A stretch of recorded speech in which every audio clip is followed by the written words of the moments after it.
మొన్న 2 రోజుల క్రితం మెంతా తుఫాన్ ప్రభావం వల్ల విపరీతమైన వర్షాలు తెలంగాణ రాష్ట్ర వ్యాప్తంగా కురిసిన విషయం మనందరికీ తెలిసిందే. దానిలో భాగంగా మలపల్లికి సంబంధించి వాళ్ళ సొంత గ్రామం బీదరిపల్లి అయినా వాళ్ళ అత్తగారింటికి అక్కనపేటకు భార్య భర్తలతో సహా ఈశంపల్లి ప్రణయ్ కల్పన వాళ్ళిద్దరూ అక్కనపేటకు రావడం జరిగింది. దానిలో భాగంగా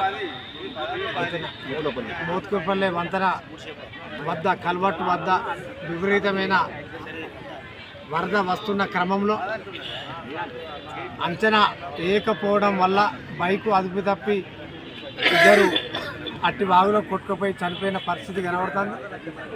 హుస్నాబాద్ నియోజకవర్గ ప్రాంతంలో ఇటువంటి కల్వాట్లు అదేవిధంగా ఇటువంటి సమస్యాత్మక కల్వాట్లు 50 వరకు ఉన్నాయి.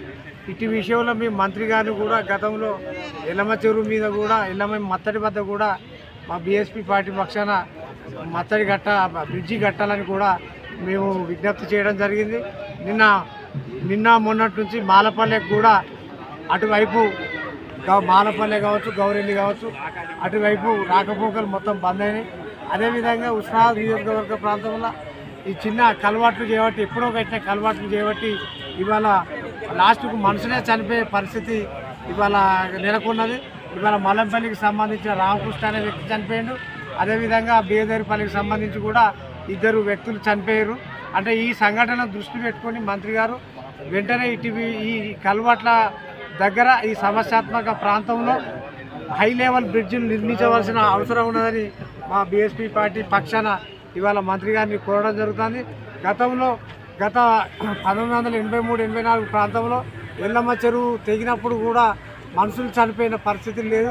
కానీ ఇప్పుడు మాత్రం విపరీతమైన వరద ఇంత సోషల్ మీడియా ఇవన్నీ కూడా ఇవాళ ఇటువంటి సంఘటనలు జరగడం ఈరోజు ఇది చాలా బాధాకరమని ఈ సందర్భంగా తెలియజేయడం జరుగుతుంది. అదేవిధంగా మంత్రి గారు వెంటనే తక్షణమే వీరి కుటుంబాలకు 50 లక్షల రూపాయల నష్టపరిహారం వాళ్ళకు అందివ్వాలని కూడా వాళ్ళ కుటుంబాలకు మేము మా బీఎస్పీ పార్టీ పక్షాన ఇవాళ డిమాండ్ చేయడం జరుగుతుంది.